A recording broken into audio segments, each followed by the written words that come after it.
అందరు కొంచెం ఆలోచన చేయాలి. మీ ఆరోగ్యాన్ని ఎట్లా కాపాడుకుంటారో ఈ దేశాన్ని కూడా కాపాడుకోవడానికి మీరు ప్రయత్నం చేయండి. అవునా? అవునా? దేహంతో పాటు దేశాన్ని కాపాడుకోండి. వాకర్ల విజ్ఞప్తి, దేహంతో పాటు దేశాన్ని కాపాడండి, దేశ ప్రజాస్వామ్యాన్ని కాపాడండి. ఎస్ఆర్ఆర్ డిగ్రీ కాలేజీ వాకర్స్ అందరినీ కూడా కలిసి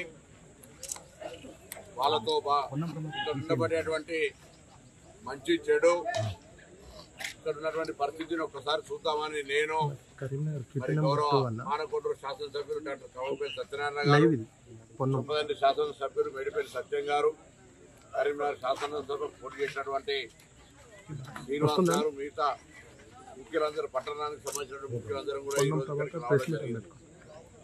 నేను పార్లమెంట్ సభ్యుడిగా ఉన్నటువంటి 2009-14 మధ్యలో వేసినటువంటి ట్రాక్, దాని తదుపరి ఓపెన్ జిమ్ వచ్చింది తప్ప మిగతా జరిగింది ఏమి లేదు. తప్పకుండా ఈరోజు వాళ్ళన్ని కొన్ని సమస్యలు తీసుకొచ్చినారు.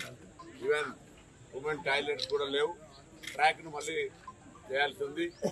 దాంతో పాటుగా ఓపెన్ జిమ్ కూడా ఇంకా లేటెస్ట్ ఎక్విప్మెంట్తో తీసుకొచ్చేటువంటి ఆలోచన ఉంది. తర్వాత వామప్ కూడా ఒక ప్లాట్ఫామ్ కావాలని అడిగినారు.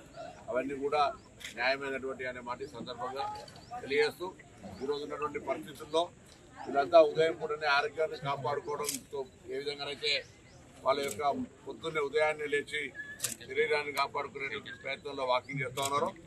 ఈరోజు దేశంలో ప్రజాస్వామ్యం కూడా ఇబ్బందుల్లో ఉంది. మొన్ననే మనం అంబేద్కర్ గారి జయంతి జరుపుకున్నాం.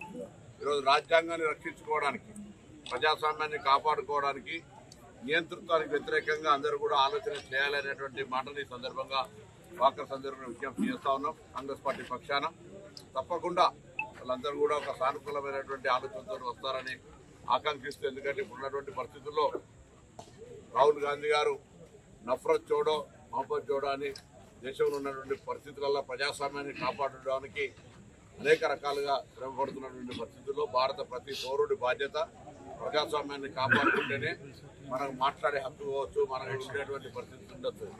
తర్వాత దేశంలో ఉపాధి అవకాశాలు కావచ్చు, నిరుద్యోగ సమస్య పెరిగిపోతున్నటువంటి పరిస్థితుల్లో మరి మనం వాటన్నిటినీ అధిగమించాలంటే కూడా ఒక ప్రజాస్వామిక ప్రభుత్వం ఉండాలనేటువంటి ఆలోచనతో ఈ సందర్భంగా కరీంనగర్ పట్టణ ఎస్ఆర్ఆర్ డిగ్రీ కాలేజీ వాకర్స్ కోరుతున్నాం. ఈ కాలేజీ నేను 87 అధ్యక్షుడిగా ఉన్నప్పటి నుంచి కాలేజీ యొక్క మంచి చెడు బాధ్యతను ఉండే పరిస్థితి ఉంది.